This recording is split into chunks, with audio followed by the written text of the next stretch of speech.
Frito-Lay North America, which sells Doritos, Tostitos, Lay's, etc. People buy $30 billion worth of that a year. So when we say massive problem, food in general is big. The organic and the non-GMOs, that industry is one of the most toxic sources that supplies our food system. If we understand that fixing food is the way to fixing our health, then I think we need to be focusing more on this area. Is there an antidote to our current incredibly unhealthy snacking habits without just killing your snacking habit, but replacing it? Tortilla chips, they're junk food, right? Could have good tortilla chips that you like to eat, but could be made well. We make Masa chips, which are tallow-fried tortilla chips. So the fact that you have something here that's healthy enough for me, the health freak, and also delicious enough for the people that don't care about health at all. But where is the brand going? I mean, is this an expansive snack category that you actually want to expand into? People buy $2 billion of Doritos a year. Yeah. So I'm like, obviously people want...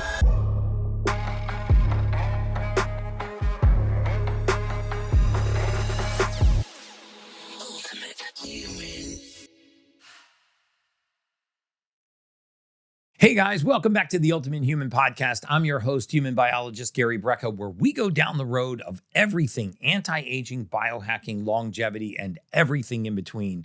And today's guest made his way into my house through my kitchen. And, you know, with one of the best products that I have in my kitchen, one of the best products on the market, and this is never a podcast about products and services, as you guys know, but in this particular case, I wanted to go deep down the rabbit hole of food safety on the backs of the Baja movement and what we can do and add to our kitchen to maybe replace some of the toxic compounds that our families and our kids are eating. Great ways to add snacks to your daily routines. And you know, I have an episode called What's in Gary's Kitchen, and I do lateral shifts where we take all kinds of different foods that you love to eat and swap them for things that are more nutrient dense, that feed your cellular biology. And so if you're into that, today's podcast is going to be a must watch. So welcome to the podcast, Steven Rofrano. Thank you. Great to be here. So what's your role with Masa? And then I want to take a step back, and I really want my audience to kind of get to know you and know a little bit about your story and what actually brought you here. I'm the CEO and co-founder of Ancient Crunch. We make Masa chips, which are tallow-fried tortilla chips, and also Vandy Crisps, which are tallow-fried potato chips. And I started this with a friend about almost 3 years ago at this point, 2.5 years ago. One of my friends was eating a bunch of Tostitos one morning. I think this is This college? This is after college. This is like a New Year's trip, actually in Fort Lauderdale. Okay. Not too far from here. Yeah. I was just in Fort Lauderdale this morning. So. Basically New Year's 2 years ago, plus a month. My friend eating Tostitos, and this is after the whole seed oil summer, I like to call it, of 2021, when seed oils really became mainstream. Yes. When the news about them became when the news about right. Yeah. They've been out there for a long time, but people started exposing the toxicity, term seed oils, myself. like people started talking about it then. Yeah. And so I was just kind of going on a rant to my friend about, why are you putting this in your body? Seed oils are poisonous. This is toxic. What are you doing? And he's like, I'm just trying to eat. Like I'm hungover. I'm just trying to eat my breakfast. Which is worse, because he's already recovering from alcohol. Now he's going to pack in the seed oil. And it's like the liver thing too, right? Because alcohol and seed oils are processed with the same liver enzymes. And so it's like, this is, already a horrible situation. Anyway, so I'm not helping it by lecturing him about why he's making poor dietary choices. But ultimately, we get to talking about how there could be, he's like, tortilla chips, well, they're junk food, right? I'm like, no, you could have good tortilla chips that you like to eat, but could be made well. And I start describing ingredients that could be made to put into tortilla chips that would actually be healthy for you. And he starts listening. He's like, okay, intrigued. All right, well, where can I go buy these? And I said, well, that's the thing. You can't. They don't exist. This is in theory in my mind. This is in my mind. Literally in my mind. Right. Yes. I just come up with a recipe on the spot. And then so he basically challenges me like, hey, why don't you go make them? Right. If I can't buy them, go ahead. And so I'm like, all right, challenge accepted. And then a few months later, I got a turkey fryer, a box of tallow, and some corn tortillas, and fried up the first prototype. In your house? In my parents' backyard, actually. Really? Yeah. So first of all, where'd you just go get beef tallow? You went to Whole Foods and you bought? I think I got it online. I forget which brand it was, but I think it was Amazon. I just found some like grass-fed beef tallow, bought it online, and the turkey fryer I think was Costco. Okay. Thanksgiving turkey fryers. I think RFK's video. Yeah. A lot of people blow themselves up doing that. Yeah, exactly. Turkeys are much harder to fry than tortilla chips, I'll say that. You know, it's crazy, not to get off topic, but I heard that you can't put the turkey into the fryer when it's frozen, or it can literally explode. Yeah, it makes it sense. has to be room temperature. Yeah. And like every year around Thanksgiving, thousands of people that are actually frying these things for the first time take a bone frozen turkey and drop it in there, and the whole thing blows up. Yeah, and they do it fast. And I mean, if you put ice cubes into a deep fryer, like that's not fun. Yeah, right. Because like the act of frying is basically rapidly boiling the water. And so if you have like the ice, I don't know, it's denser or something because it doesn't spread out. Whatever. Yeah, it's not a good time. So don't do that. It's not a good time. Don't do that. So you're in your parents' backyard and you take like flour. I got tortillas actually. I found a guy who made organic corn tortillas and like ordered a case from him. He's based in Massachusetts or something. And they're flexible at that point. Yeah, they're right? flexible. It's like you go to a Mexican restaurant, the tortillas that come in that little bowl with the weird little lid that with the paper. Yeah, that kind of thing. Okay. I chopped them up on a cutting board into triangles and I tossed them in the fryer outside, of course, not indoors. And the first thing I noticed about them was that they didn't taste beefy or anything, which kind of surprised me at that point. Yeah, I was expecting, I was expecting, hey, if we use beef tallow, it might taste meaty or greasy or kind of weird. But I was very happily surprised that they were neither greasy nor beefy. And so the ultimate test came. This was actually at Easter. My extended family was over. The ultimate test came when I brought them inside and started feeding them to my extended family, a lot of whom are not interested in health. No. And so these are the type of people who, as a lot of people are out there, who might say something like, I'd rather enjoy my life than be healthy. I'm sure you've heard this a billion times. Yeah, a billion times. Yeah. And so, healthy is nice, but they want to eat what tastes good and other sort of things. So you expect the same people that have made fun of me for eating beef liver. Yeah. And, I kind of envision you out there in your backyard, with the fryer and like being like, hey, anybody want to invest? This is my startup company. Right? Not yet. That would come later. Your seed round starting like right out there in the backyard with your Uncle Joe, Yeah. Like, I have my PowerPoint, my business plan. Business point. No, guys, really, this is going to be a big thing. Who wants to... Who wants to get in now before we launch? Well, no, I didn't even know any of that yet because, again, I had just found out 5 minutes prior that they didn't taste beefy. So it was like news to me. I fed this to my family members who ate them and were like, wait, this is actually pretty good. Because I have a lot of, these are people who, if I fed them liver, they would freak out. Yeah. Or like they would not want any part of what would normally be considered health foods. And so the fact that they liked them, that set a light bulb off in my head because most health foods, as at least people think of them, taste bad. It's kale smoothie, it's chia seed pudding, it's like, gross. And on the contrary, most things that taste good are considered unhealthy. Right. McDonald's, fast food, chips, candy, whatever. So the fact that you have something here that's healthy enough for me, the health freak at this time, and also delicious enough for the people that don't care about health at all, that's a pretty novel thing. And that was the idea that I was like, wait, this could actually go somewhere. This is actually impactful. Because I think one of the reasons, and we were talking about this before the show, one of the reasons why a lot of people don't adopt health is because they perceive it as either unpleasurable or inconvenient. And so people like us, will go be healthy either way. But if you want to eat things that taste good and you're prioritizing that enjoyment, which I'm not saying there's anything wrong with, that's 95% of people. If the health foods are unenjoyable, you're not going to eat them. Right. Yeah, so true. And I mean, you and I see eye to eye on seed oils. In fact, before we got on the podcast, you were talking about how you were watching my Rogan podcast when I was actually a guest on Joe Rogan. Yep. And I was talking about seed oils, and that was going back a little while. And Paul Saladino was really, I think, probably one of the earliest movers in our space that I recall anyway, talking about seed oils because he was actually breaking down the different forms of these polyunsaturated fatty acids and talking a little bit about the history of it. And I remember being suspect of the seed oil history being so sinister. I was like, there's no way that these were machine lubricants. And, here we go with the next conspiracy theory, right? It's a machine lubricant. And, and then after the war, we had all of this excessive machine lubricant. We didn't know what to do with it. And so we started actually putting it into food supply. And knowing what I know now, nothing surprises me. We do it with fluorosilicic acid as fluoride. We use commercial bleach chlorine to chlorinate water, and then we don't filter it back out, which I'm okay to sanitize with chlorine, but then filter the chlorine out. Yeah, get it out. But so for the few folks of mine that are listening to this that aren't really sure what a seed oil is, why are they so damaging, and maybe why such a high percentage of our snack foods are deep fried, and everything you find in the grocery store is deep fried in seed oils, or even not fried in seed oils. They're just a part of the base ingredients. One, because they're dirt cheap. But give me your take on seed oils. Why they need to be removed from our diet, especially from our kids' diets. Yeah, I think a good entry point into this discussion is the history of seed oils. So the first commercially available food seed oil for consumption was Crisco. And Crisco is hydrogenated cottonseed oil. And it was, I think, first sold in 1924 or 1912 or something in the early 1900s. And the issue was that Procter & Gamble had a lot of cottonseed oil left over from something. I forget what industry it was that they were in. What were they using the cottonseed oil for? Well, so it was a waste product. So you had the cotton gins, and you would pull the seeds out, right? Because the cotton gin separates the cotton fibers, because that's what you use to make clothing, and you separate the seeds out of it. And so you had all these seeds left over, and it was a waste product they didn't know what to do with. And if you are in industry, you will have mountains of waste of whatever kind. If you can sell that, that's a new revenue line, and you want to do that. So I think for a long time they had been trying to sell it for something, but it had never worked because at that time Americans did not eat oil.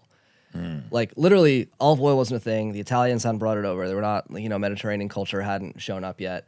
Coconut oil was certainly not a thing, even though it's solid at room temperature. Avocados, no one had even heard of an avocado in the U.S. in the early 1900s. So there were no vegetable oils. There was the only fats that Americans, and I think I heard Max Lucaver talk about this on your podcast too. I think 90% of fat consumption was animal-based fats. That's right. Butter, lard, and tallow. So Americans didn't eat oil at all.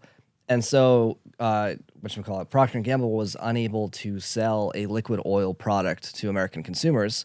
So it kind of sat on the shelf for a few decades until some guy invented a process to turn the liquid oil into a solid fat. This is called hydrogenation. Anyone who lived through the 90s knows about hydrogenated fats. Margarines. All that stuff. And so that guy invented this process that allowed them to turn cottonseed oil into a solid. And now all of a sudden, people, because it was consistent with American culture, hey, we can eat this. It looks like lard. It looks like tallow. It's a solid thing. I can scoop it out. That's familiar to me. And so they began selling that, and it was obviously so cheap, right? Because you're taking this waste product. It's basically free. Or you'd even pay to get rid of it in some cases. So you have this thing that's basically cheap, that's basically free, and now you're selling it to compete with something that actually costs money, whether it's lard or tallow or something.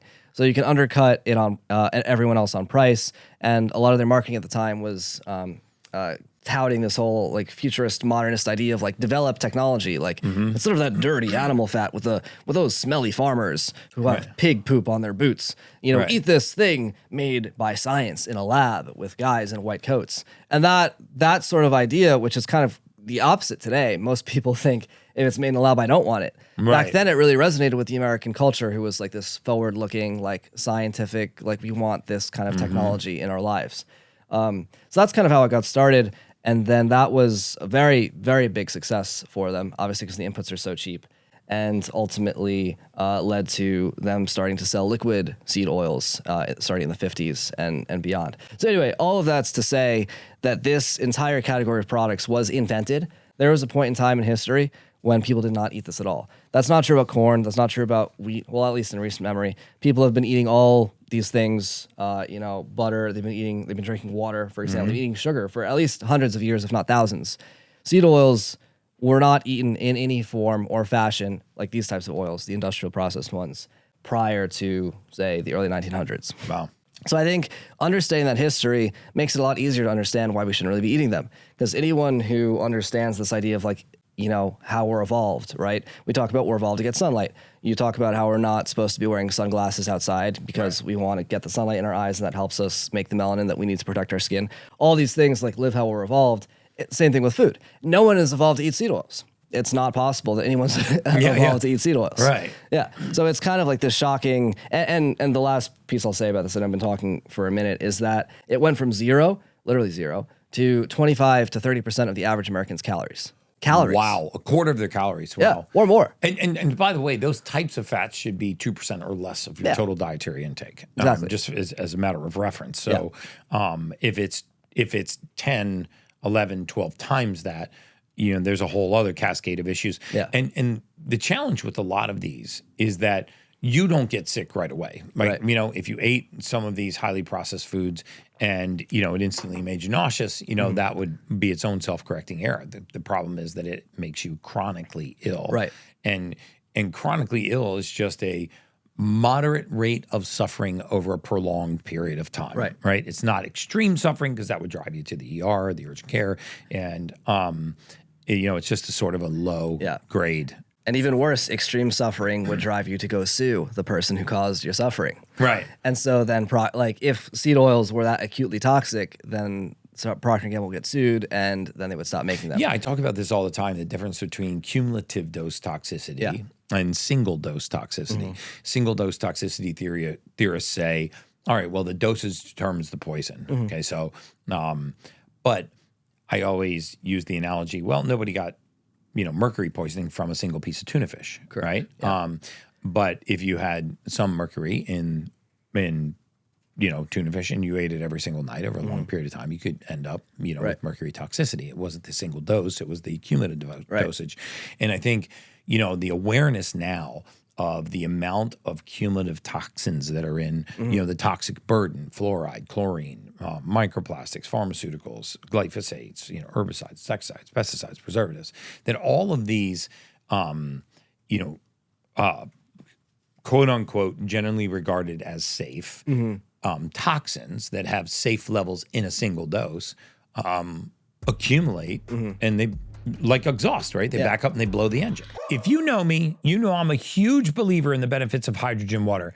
H2 Tab delivers cost-effective portable tablets that generate ultra-clean molecular hydrogen at 12 parts per million, one of the highest concentrations on the market, with over 1,300 published studies showing benefits of oxidative stress, energy, recovery, brain function, and so much more. Taking charge of your health has never been easier or more cost-effective. Just drop a tablet in water, let it dissolve, and drink it back. It's less than $1 a day, science-backed and part of my daily routine. I never travel without this, and it is my favorite biohack. Visit drinkh2tab.com. That's drinkh2tab.com and upgrade your hydration today. Now let's get back to the Ultimate Human Podcast. The biggest problem is that all of these things, or many of these things, might be processed by the same, biological pathways, overloading them. So when you do the test on, I'm going to feed the mice this one toxin and it takes this much to kill them or this much to cause them harm. Well, what about, like you said, all the toxins going through the same pathways? It decreases the amount you can be exposed to any one of them, because if you add all of them up together, the total quantity of toxins, whatever they are, will overwhelm the liver, the kidneys, or whatever the detox pathways we're talking about. I mean, we mentioned this before. The same enzymes that process ethanol in the liver, it's called aldehyde dehydrogenase.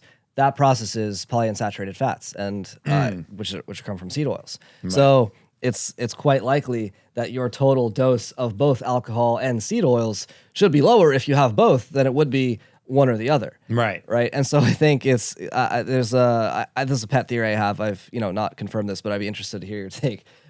There's a common thing on the internet about how the founding fathers, after they signed the Declaration of Independence, rented out some bar in Philadelphia and just drank obscene quantities of alcohol, even for the most, alcoholic of modern, say frat bros or whoever. Yeah. Just handles of whiskey per person, this kind of thing. And I can't help but wonder, and I know people used to drink a lot more in the past, actually. If you go to the cafes and bars in Europe, you have these big giant shelves of the liquors and stuff. Yeah. No one's drinking that anymore. Yeah. And people talk about how Gen Z doesn't drink that much, yada, yada, yada. I wonder how much of that is due to the fact that we literally can't process alcohol in the way that our ancestors did, because our livers are so tied up with, I'm sure, seed oils, but I'm sure other things too, but predominantly seed oils. And that's another thing, we talk about the toxic burden in a lot of these snacks. It's not just the seed oils. I mean, what originally drew me to Ancient Grain, a friend of mine told me about you named Ben Greenfield, and who I'm a huge fan of. And he brought my attention to you guys, and I started looking at your ingredients, non-GMO corn, organic grass-fed beef tallow, sea salt, spices I could recognize. I think in your traditional ones, that's all you got in there is the grass-fed beef tallow and sea salt. Grass-fed tallow, organic corn, and then the salt or organic or better spices. Yeah. And that's the organic and the non-GMOs is another one, because that industry as a whole, in my opinion, is one of the most toxic food sources, sources that supplies our food system. And what happens is, as a base ingredient, it makes its way everywhere. Yeah. It's seed oils are kind of like the root, and they grow into this trunk, and they just branch out into all these different, if you pick up a salad dressing on the on the grocery store shelf, very likely it's based. Corn and soy are basically in everything, even things that aren't food, right? There's corn in your gasoline. I don't know how many people know that. A lot of plastic, especially the biodegradable plastics made of corn. Soy protein is pretty much everywhere. Cliff Bars, even normal people think that's like a healthy protein thing. Cliff Bars, it's like soy protein. Yeah. No, it's everywhere. Yeah, it's literally everywhere. So it sounds like just a really interesting journey, and so you get your family to love these chips, and you realize the light bulb goes off in your head, ding, I'm onto something. And how did this transition into an actual operating business? Because I'm always fascinated by people that, and I'm making an assumption about you, so tell me if I'm wrong, but who don't have any specific expertise in a certain market. I assume you didn't have absolutely. any. Okay. I have zero professional experience in food or anything. But I also find, and I say this all the time on my podcast, some of the most passionate, driven, purposeful entrepreneurs I've ever had on this podcast, including yourself, they solve some kind of problem in their life, and they're actually solving a big problem for other people. I mean, you're solving a massive problem, and that is there an antidote to, our current incredibly unhealthy snacking habits without just killing your snacking habit, but replacing it? I call this lateral shift, and the answer is clearly yes. I mean, so it's a massive problem, and so talk a little bit about this transition from backyard turkey fryer to when it became a real thing. Yeah. Just a point about the massive problem, just for some context. Frito-Lay North America, which sells Doritos, Tostitos, Lay's, etc. People buy, in North America, $30 billion worth of that a year. Wow. Yeah. So when we say massive problem, this particular, food in general is big. Snack foods is huge. Food is even bigger, but just this one tiny little industry, tortilla and potato chips, basically. Wow. 30, and that's just Frito-Lay. That's one company. I found fascinating that I heard you on another podcast talking about this, and one of the things you said, it was just a podcast. It wasn't video. And one of the things you were talking about how the manufacturer actually manufactures possibly for multiple brands, maybe 10, maybe dozens of brands. Right. And so you're essentially getting the same source, different labels, but you're essentially getting the same ingredient. Right, exactly. So different packaging around it. So and that's one of the things we had to navigate. So to your question before about how we turned, turkey fryer chips. So the first thing we realized was that it tastes good and it's healthy. So it satisfies these two often competing interests in a way that's helpful to everyone. The second thing we did was okay, how are we going to go make it, right? I can't be turkey frying on my backyard and sell that on the internet, right? So we hired a food startup consultant these are characters that basically come in and say, you don't know anything about, food, the food industry, but you have grandma's recipe or your recipe. How do we turn it into a business? The first thing he told us after thinking about it for 2 weeks, he comes back and says, this isn't going to happen. You can't make this. I'm like, well, what do you mean? Why not?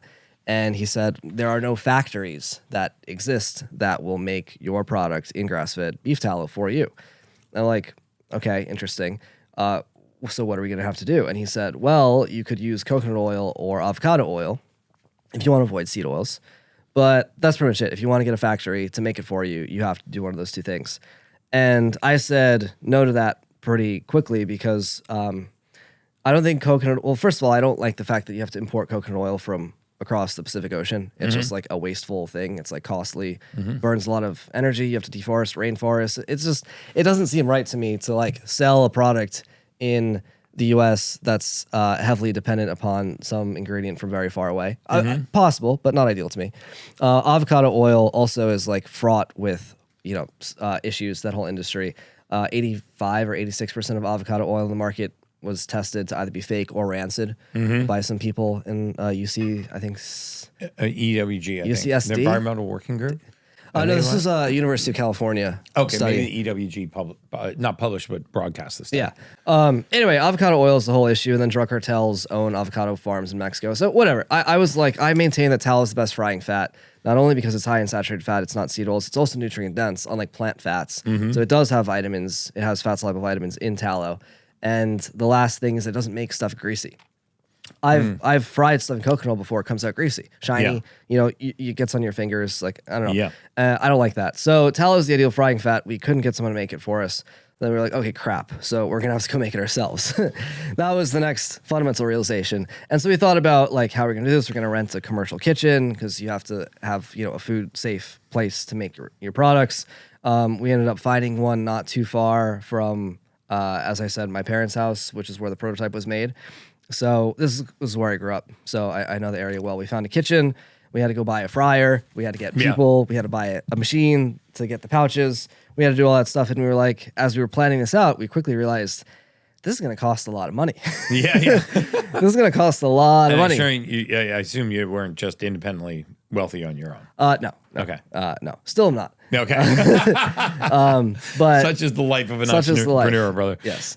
So we realized it was going to cost a lot of money. And so we were trying to like figure out how this was going to work. I looked at the price on the shelf of like Doritos and I'm like, this doesn't even make sense. Not even about the ingredient quality, because of course tallow is way more expensive than seed oils. Organic corn is way more expensive. All the salt is way more expensive. Even ignoring all of the cost of the ingredients, the math still wasn't adding up. We could use Frito-Lay quality ingredients and still it was going to be too expensive.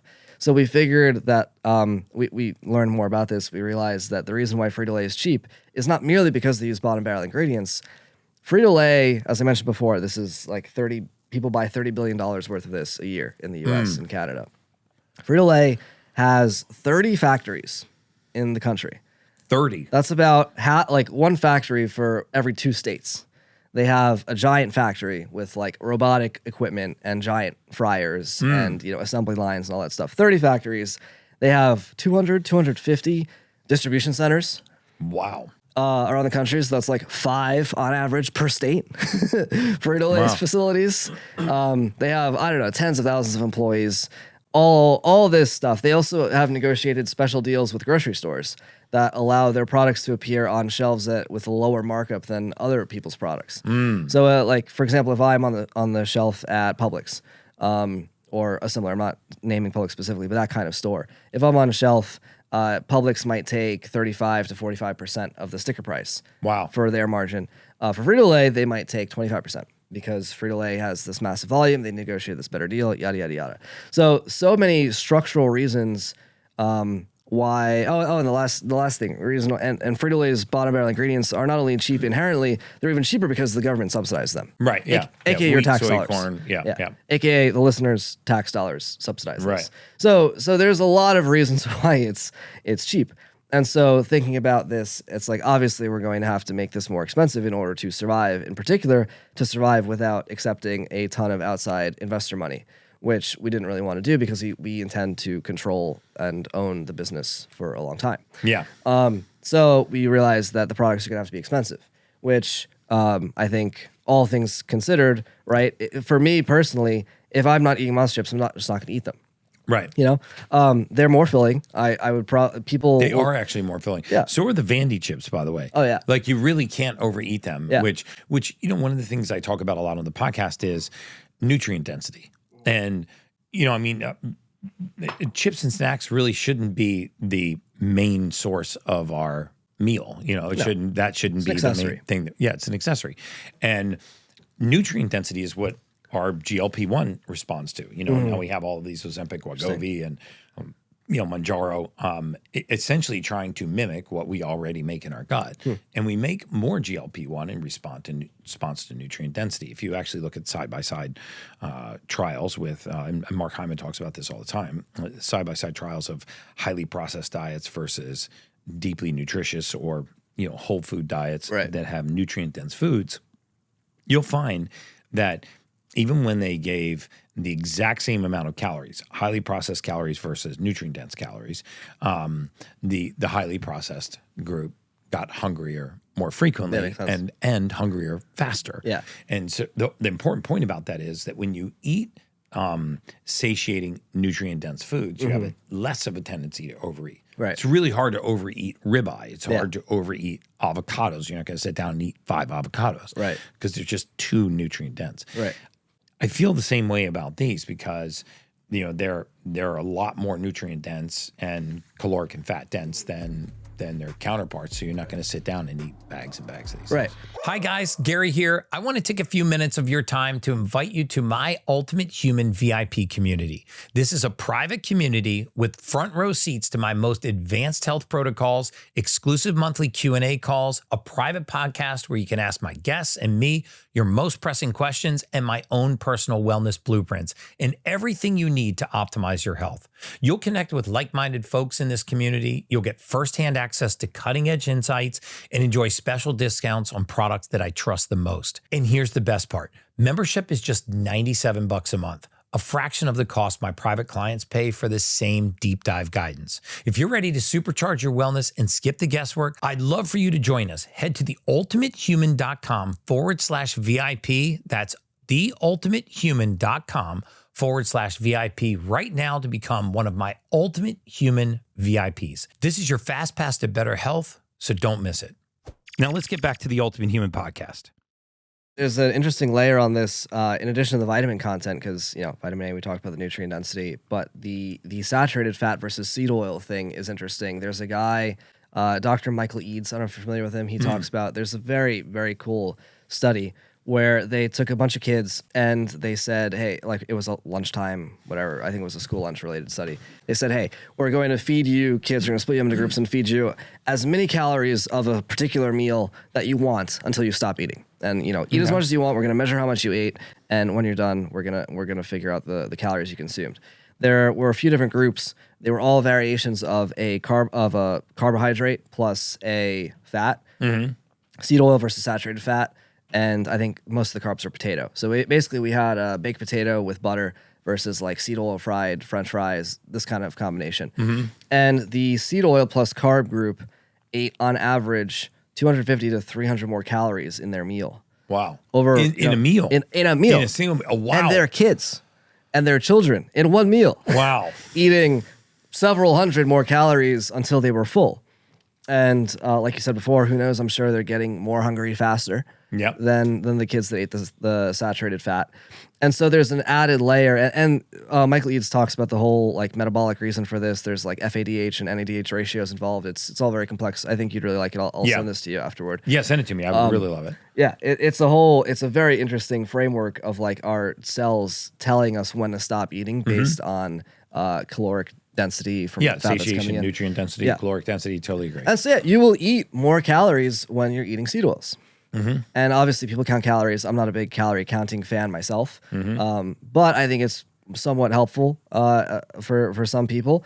But yeah, people will eat more calories when they're eating seed oils as their fat instead of tallow. Yeah. So there's and then the other thing about cost, which I think is very interesting, is something about expectations, right? So in the 1950s, 30% of our household budget went to food. Yeah, that's... Yeah, like a third of people's income, food. That's a sizable amount of money, yeah. Right? Nowadays, it's 11%. Wow. So it's a third. A third of what it was in the 50s. And 100 years before that, it was like your entire life was a farmer because 97% of people on Earth were farmers. Yeah.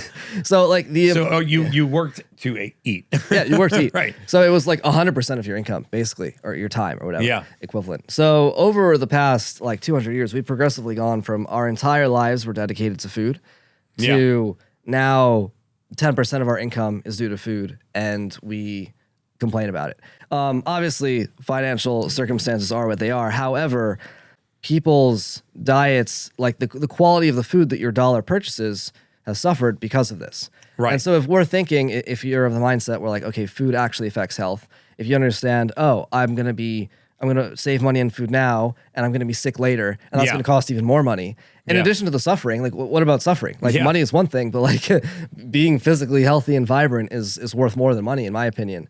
So if you add up all these factors, we actually are spending, I think, way too little money on food collectively. Yeah. And I'm not just saying that because I sell expensive snacks. Don't even buy my snacks. Go to the farmer's market and buy grass-fed beef instead of going to Costco and getting whatever the heck they're importing from God knows where, right? Like if you increase if you're an average American and you spend 11% of your budget on food, if you were to increase your food budget by 50%, that would only have a hit to your overall budget of 5%. Oh yeah. Right, because 11% turns into 15. Yeah. But that's the 50% growth it's like a relative risk. Yeah. So it's like if we understand that food is the fixing food is the way to fixing our health, then I think that's certainly like we need to be focusing more on this area. Yeah, you know what? I love that we were starting to talk about it.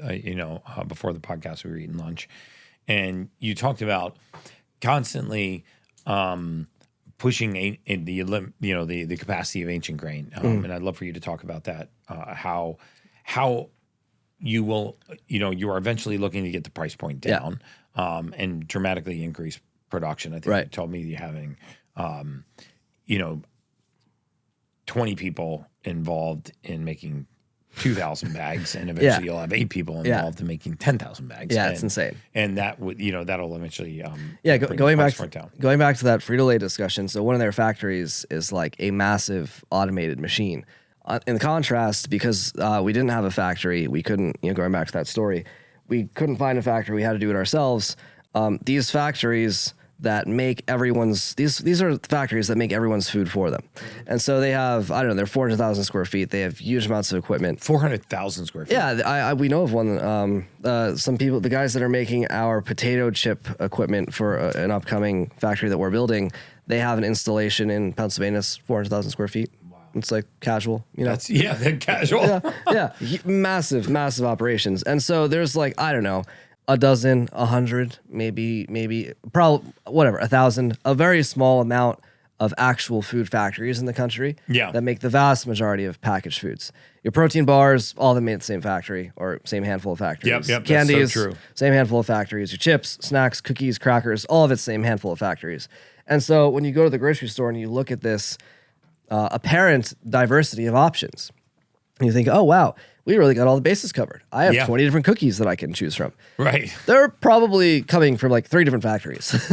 And so that's just like the reason for this is that food production lends itself to scale. Right. And so for costs to come down, it's like you really want to be making large quantities at once. And so this was our problem from day one, and it's still our problem today. Vanny is a good example. So the potato chips sitting over there, we make those. We make that 8 hours a day on our second shift, and we have about 24 people in that crew. Wow! And we make 2,000 bags in that shift. Wow. So it's like, what is that? Why can't I do math? That's like 100 bags per person. About over and shift. You're going to transition this to much bigger scale. I mean, talk absolutely. a little bit about how you're going to do that. Yeah, exactly. So you think about, and the reason for this is we have a row of deep fryers, and we have baskets, and we have like a few like glorified salad spinners, and like pots where we spray filtered water to rinse the potatoes. We got we have this little potato slicer device, but we have 24 people basically manually frying, like dipping a tray in. And if we're, not watching a video, it's like making the frying motion. And then you're pulling them out, your quality control, you're putting salt in them by hand with a salt shaker. Wow. Sticking them in bags by hand, sealing them with a machine by hand. And so that is a very labor intensive process, and that greatly contributes to the expense of the products. Right. So in contrast, we're looking at some equipment right now. I just got back from visiting the equipment vendor. It's a whole production line for potato chips. This set of machinery does the same process with our same ingredients. Right. And it will, we have to modify some things for tallow compatibility and whatever, but same ingredients. And it will make, I think, what did I say? It's about 10,000 bags of those chips. Wow. In an hour. Wow. And 8 people run the line. So 24 down to 8. Yeah. And 2,000 down to 2,000 in 8 hours to 10,000 in 1 hour. Yeah, that's incredible. Yeah. So that's the type of thing that you get when you're big in the snack industry. And part of the issue is that most startups have some amount of access to that type of scaled manufacturing capacity because they go to one of the 1,000 they're called co-manufacturers, these companies that make food for a lot of different brands. If you can go to one of them, you can benefit from their machinery and you can benefit from their, economies of scale. But if you're us and you're over in a commercial kitchen with a, bunch of manual fryers doing this by hand, turkey fryers, you don't get to benefit from any of that. But again, the reason why we do this is because the big factories they're seed oil factories. They don't like working with newfangled ingredients, which is ironic because the entire industry of food production 100 years ago was frying everything in tallow. I mean, I completely agree with you. So how do you avoid using artificial additives, preservatives, or other compounds? Because when you look at a commercial chip, I'm not going to name any brand names, but everybody knows the brand names. You don't just have the seed oil. You've got the MSG, the monosodium glutamate. You've got the multiple red dyes, and other dyes, orange dyes, yellow dyes. Just look at the number of dyes. You often have something called carrageenan. You have quote unquote natural flavors, which can be fine, but in most of the time it's sinister cover up for shouldn't be there. And then you have the food dyes. And so when you think about the kind of bomb that you're putting in your body between the seed oils, the iodized table salt, the food dyes, and then the monosodium glutamate, I mean, these things substantially add up. Not setting aside the fact that they're not only not organic, but they are GMO. They're part of that genetically modified. Yeah. Well, that's a great question, and it often goes underlooked. And I think seed oils are easy to talk about because it's so obvious. They're 25% of calories. I think it's a very high impact thing to look at. But if we're optimizing, which of course you do, we're looking at everything, right? We want to look every single thing on that label needs to justify itself. And the short answer, how we do this, is it's a lot of freaking work. That's how. Yeah. And that's why no one else does it. Well, it's like it's very labor intensive, right? So I'll tell you a story. So our lime chips, which were our second flavor that we ever came out with. And the reason why is because, everyone knows Tostitos lime, hint of lime or whatever. Like, that's a very common tortilla chip flavor. So if we're going to make flavors, we're going to branch out. Obviously, we should go with lime. I thought, okay, that seems easy. It's just one thing, right? It can't be that hard. So I started looking around for lime powders on the internet to try to find a supplier. And I couldn't really find anything. Everything was not organic. And if it was organic, it had maltodextrin or some other filler or whatever. I'm like, that's weird. How do these other people do it? So then I went to a grocery store and I went through the chip section to look at all the lime chips and was trying to find out, like, on their ingredient label what they used. Yeah. Maybe I could copy that. So I forget the exact full list, but basically there's two camps. You get lime juice powder, which has maltodextrin in it, and lime juice. Yeah. And I think that's probably what Tostitos uses. And then there's, this one shocked me actually. And then some health brands, which I don't want to name. Yeah. Their lime chips were lime oil and citric acid. Citric acid, as I'm sure we know, comes from like these giant bioreactor farms in China. It's like black mold basically produces citric acid. So citric acid was there for the sourness, and the lime oil was there for that like fragrance of lime. But there was no lime in any of these chips. And I was just like sitting there like thinking, like, the healthy chips and the junk chips, all of the lime flavors, there's no limes. Where are the freaking limes? And we actually ran a few ads after like a while back, just where the headline was, "Where is the lime?" And we showed like our ingredient label and other ones. And so in order to make this work, I was like, okay, we have to go get some limes. We got some limes, sliced them up with a deli slicer by hand after washing them. Organic limes, of course. And then we stuck them in a dehydrator, like in rows of like little lime discs, like you would see in like sometimes if you go to a bar, you'll see these dehydrated lime discs. And then we ground them up into a powder. And that was our lime chip for like 6 months. Wow. Was some guy's full-time job, slicing and dehydrating and grinding limes. Yeah, this is a super labor-intensive process. Super labor-intensive. And then ultimately we found a guy who has a freeze-drying factory. And I learned about freeze drying. It's better than dehydrating because it preserves the vitamin content. It doesn't like lead to oxidation, because dehydrating, it's not high temperature, but it's high enough that it causes oxidation. So like the dehydrated limes, the slices would be a little brown, but then when we freeze dried them, they remained like pale green. And so vitamin C content is preserved and all that stuff. So then we started freeze drying. And then we kind of outsourced that. But still, the lime powder today remains our single most expensive spice ingredient. Really? Yeah, it's like $40 a pound. Why? Because you're buying actual... Yeah, because we're buying pounds of organic limes and then grinding them up into a slurry and freeze drying itself is expensive. Right. So yeah, our lime powder is $40 a pound, which, like, that's just a lot of money for spices. Yeah. But, like we said, eventually this is working its way down. Yeah, right? Because you're going to automation. Yeah, I mean, you buy your own freeze dryers, and to be fair, the seasonings themselves, like, of course they contribute, but like the seasonings are a relatively small percentage of our overall like. Yeah, but when you look at things that are in some of these other ingredients, like MSG, which is also seasoning, the monosodium glutamate, very often you'll see carrageenan or other kinds of binders like soy lecithin or something. Even in snack foods that are competing with you Yeah, in they're this supposed to be category. healthy. Yeah, well, MSG, that's an easy one. That vegan companies use that to mimic the flavor of cheese. Because cheese naturally has MSG. It's like the umami flavor or whatever they call it.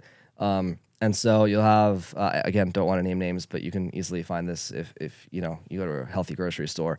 A lot of the vegan cheese or vegan queso, this and that, whatever, like it'll have either MSG right on the label, or they use the term yeast extract. Because yeast produce MSG. And so if you take an extract of yeast, it's MSG. It doesn't sound as sinister, but it doesn't sound sinister. Like, oh, Right. yeast, that's in bread, or that's like that's natural. Yeah, it's like when we put folic acid in the food supply and we call it fortified or enriched, you know. Or, Ooh, that sounds like a vitamin. yeah, it's fluorinated water, but it's really fluorosilicic acid water. But if you said fluorosilicic acid, people are like, wow, that sounds Sketchy. That sounds sketchy. Yeah. So a lot of vegan foods will use, like for example, I actually don't think Doritos, their nacho cheese flavor has MSG. I'm pretty like they actually have cheese in it. I think sure. one of them does. I'm sure one of them does. It's got to be Cheetos, or can we look that up? Yeah, but yeah, you'll see yeast extract, and so I think that's the big one. The food colorings, I think there's just no excuse for that. Yeah, like I think our Cobanero chip it's spicy. It's like I don't know, tomato. Yeah, you've got chili. Redmond salt. Yeah. You've got there's tomato powder, there's beet powder for a little bit of sweetness, and like that creates a pretty nice color. Honestly, like I don't need it to create a good color. Yeah, I think this. I think the disuniformity, you know, brings us back to something that's more in its natural form. Yeah. Like, you know, avocados are not perfect when you cut them open. You know, one of the things I notice about seed oils, for example, in the grocery store, you ever just notice how you go down the aisle and like the Wesson oil or the vegetable oil, they're all exactly the same color. Yeah. Like exactly. And they're exactly the same consistency. They have that beautiful yellow hue to them. They got the heart healthy label on there. Yeah. And you know, that's not how things occur in nature. I mean, if you compressed 100 or 1,000 seeds and produced the oils, and you put them in all these bottles, there'd be all kinds of different colors. It should be there should be light, natural some variation. Be gray, some be darker. Yeah. We have this like with our potatoes, for example. Like our potato, we have 2 harvests. There's 2 different suppliers. One's in Idaho, the other's I think Florida. I forget. So we have potatoes for 6 months. They're stored well, but because we don't use toxic storage methods, so there's this thing called CIPC. I actually forget what it stands for. 85% of potatoes in the U.S. are sprayed with CIPC, and it prevents the spores or the eyes from sprouting. Because obviously there's only 2 potato harvests. If you want potatoes all year round, you got to store them somewhere. Right. And so we have to prevent them from spudding. And so if you just like gas them with this toxic crap, like you can prevent them from creating eyes, but we won't use that stuff. So you can do things with temperature and humidity and keep them dark, right? Potatoes actually are sensitive to light, like literally, like they will wake up. So you have to trick them into thinking they're underground, all these things. But even still, they will change. And over time, some of the starch is turned into sugar in potatoes. And so that creates like, there's about a 6-month cycle of variation in our potatoes where you'll see brown spots and whatever stuff. But it's like, you want a potato chip that's not made with crap, that's what you're going to get. Right. It's actual potatoes. It's like French fries in a bag. I think someone said that earlier today. Like, that's what it tastes like. That's what it is. Yeah. It's not like Frito-Lay, like Lay's, where everything is the same shape and color and texture and size and consistency. It's like, that's not how food works. Right. When it comes to snacking, Masa is flipping the script on what real food should look like. Masa chips are crafted with grass-fed beef tallow, one of the healthiest fats on the planet. These chips are packed with essential vitamins like vitamin A, D, E, and vitamin K2, all of which play a role in keeping your skin vibrant, your immune system strong, and your bones solid. But here's the real magic about Masa. Masa's corn goes through an ancient process called nixtamalization, which makes it way easier to digest and it amps up its nutrient profile. Plus, these chips are low in PUFAs, so you won't find any of the inflammatory seed oils that you find in most snacks, and instead, Masa uses pure Redmond sea salt, giving you a natural hit of minerals that keep your cells hydrated and your energy steady. So don't just snack. Reach for Masa. It's real food, real health, without any of the junk. Grab a bag, and I promise you'll feel the difference. Now, let's get back to the Ultimate Human podcast. Now, for you, where is this? So, Ancient Grain is the parent company. Ancient Crunch. Ancient Crunch, sorry, is the parent company, and I almost I like that because I identify most with your Masa brand, but and then when I started, eating the candy and feeding those to my kids, to my family, it's actually a great way to make. I used it this season when I made party platters for the holidays, because people are always like, well, how can you make a healthy platter for the holidays? And the interesting thing is you can actually recreate it in a way that is really nutrient dense, right, and healthy and kind of guilt free. Yeah, and it's not like any compromises. Like, it's actually good. And it actually looks really good too. It's aesthetically pleasing. You can lay it all out on there. I get a lot of these raw cheeses from my nice. local farm here and local Amish farm, which I love, and yours make a nice mix with that. But where is the brand going? I mean, is this an expansive snack category that you actually want, Ancient Crunch to expand into? Are you going to get into other? Yeah, so we started out with Masa. That was, and back when we started, I was like, this is literally, we're only doing original, one flavor. I didn't even have ambition for other flavors. I'm like, what other flavors do you need? Yeah. But then I'm like, oh Tortilla, wait, that's it. People buy like $1 billion of Doritos, or God knows what, $2 billion of Doritos a year. Yeah. So I'm like, obviously people want the spices. And the fun thing about the spices is that there are no artificial flavors, in the sense that like there are artificial substances that create flavors, but the flavors are all real. There's vanillin, which creates a vanilla flavor. Right. There's lime oil and citric acid, which creates a lime flavor. But none of the flavors, it's like, is there a fake color? All the colors exist. Like, they're just real colors. Yeah. It's like, so the fun thing about spices is that any flavor that exists in the junk food world, we can just make with real stuff. In most cases, it'll taste even better, because we're not using, the reason why they do their fake stuff is not because they want a fake flavor. They just want to save money. And so if we're not beholden to this idea of like, we have to get the cheapest thing possible in every single way, because we want the realest thing possible, not the cheapest thing. We can make better flavors, right? Like, the cheese that is going to go into the one day Masa nacho cheese flavor is going to be better cheese than the cheese that goes into Doritos, right? And it's still going to taste like cheese. It'll just taste better. So we realized we could do the flavors. So then we got to thinking with the whole long-term idea here is that there's a certain, like, American snacking is like a big part of American culture. You go to the center of the grocery store, there's like 4 aisles dedicated to these things. It comes in bags and boxes that people snack on. And it makes up a lot of our calories, for better or for worse. And so our goal is for to worse. I mean, not with you guys. The snacking as also an activity is like, I mean, I actually don't really snack on these things. I eat them as part of my meals. It sounds like you do too. We had lunch earlier today. But regardless, Americans buy this stuff. They want this stuff. And so my job is to go in and say, all right, that's next. We're going to do that, but like, make it real. If it's bread, it's going to be sourdough. If it's, you get the idea. Right. So our whole goal with Ancient Crunch is to like have a portfolio of these mini companies, brands of a classic American snack product that people really enjoy. That's not going anywhere anytime soon. We're just making it turning up all the dials on the real food level and making it as best as it possibly can be. Yeah, and talk a little bit about the sourcing of the actual raw ingredient, the corn, because and what are the detriments of? I've talked about this before, but I'd love your opinion on the detriments of the genetically modified corns, and this area of snack foods.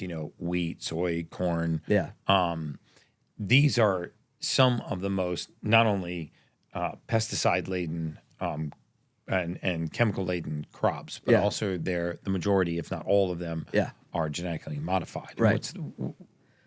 Why is that an issue? So I think the main issue from my perspective and understanding with GMOs is that it's not to say, because a lot of people are like, you don't believe in science, like GMOs. It's like, what's wrong with that? And it's like, and then some people say you're playing God, and it's like, that's not the strongest argument. In my opinion, the problem with GMOs is not that they're modified; it's that what are they modified for? And in the vast majority of cases, GMO crops are modified to be more resistant to pesticides. Right. And that's pretty much Roundup ready. They call it. So more resistant to pesticides means that the farmers can put more poison on it, and that means you can eat more poison and the crop doesn't die. Yes. So it's not like if someone were to GMO something and like make it more nutrient dense, I'd say maybe, but also food when properly grown is as nutrient dense as it needs to be. Like it's already there for us. Like nature put it there. Right. Like you don't need to make it better. Like we're not going to put more vitamin A in beef liver, right? Right, There's enough. There's enough where it is. Yeah. So I think that's the main issue with GMOs. And corn is an especially nasty crop. Like parts of the Midwest are just like the groundwater is literally polluted with atrazine. And like glyphosate is everywhere. Yeah. I mean, and it's it's not just the food; it's also the corn farmers have a lot get cancer at higher rates than other professions. It's like absolutely devastating. And I think it's either only 1% or 7% of corn in America is not GMO, and among non-GMO corn, a lot of it's still not organic. And so I think for us, organic corn is like the absolute bare minimum standard. Yeah. Over the next 2-3 years, I was mentioning this before, I want all our corn to be regenerative organic, which is possible. Yeah, I love that. You're going for organic and then eventually regenerative organic. And a lot of what we talked about before the podcast was what you're doing with your factory in Pennsylvania, and the automation, really getting the labor cost down, which is your highest cost of goods sold now. Absolutely.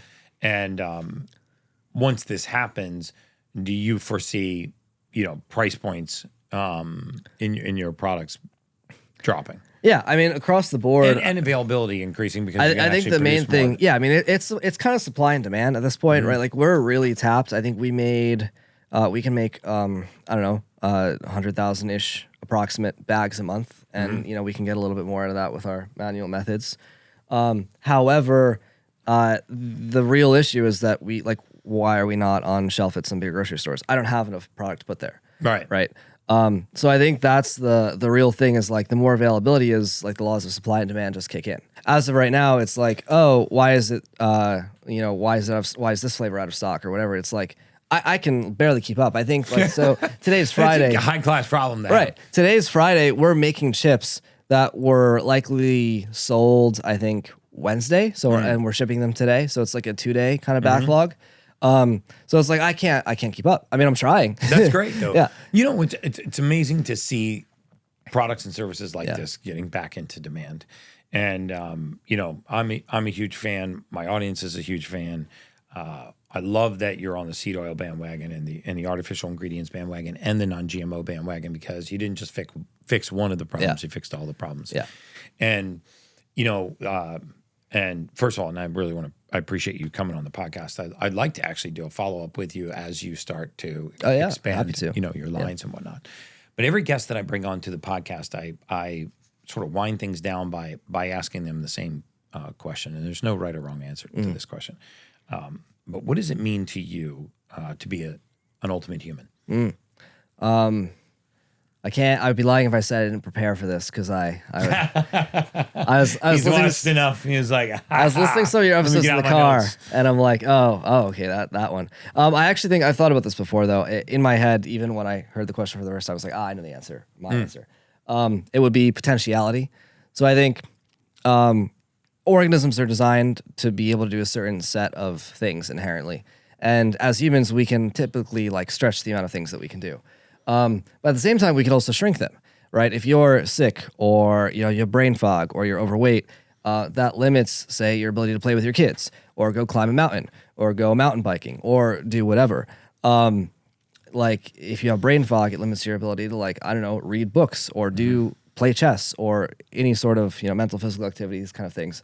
And so I think as we're talking, especially in the realm of biohacking, health optimization, all this stuff, the goal, of course, we're always talking about how to make ourselves healthier. But for me, it's like, once I'm healthy, then what? I don't want to be healthy just to sit around and be healthy all day. I want to go do stuff. You know? Right. Sit around and be healthy all day. Right. And so I think we want to be maximizing our ability to go do stuff, basically. Right. And that's what I think it's easy to forget in the health space where, I was talking about trends and how to optimize this variable, which is all important. But then at the end of the day, how can we take our health and mental acuity and all the stuff that we have that, we're frankly blessed with relative to the standard state of health in the modern world and do that and do something useful with that. Yeah. So that's how I answer that. That's amazing, brother. Steven, I really appreciate you coming on the podcast. I'm excited to see where this journey, goes for us. I'm a big fan of what you're doing. My audience is a huge fan. I appreciate more and more companies like yourself coming in and being diligent about their ingredients, being diligent about the way that they're sourcing their nutrients and actually making nutrient-dense foods.